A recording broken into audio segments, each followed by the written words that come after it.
Why is it so hard to forgive?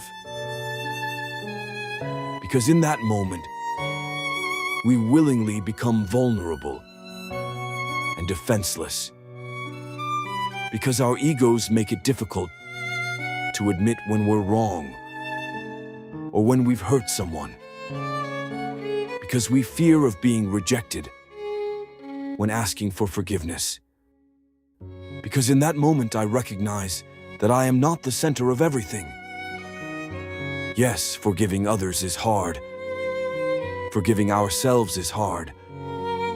Asking for forgiveness is even harder. Yet, the one who does not forgive becomes a prisoner. A prisoner with a key in his hand inside his cell.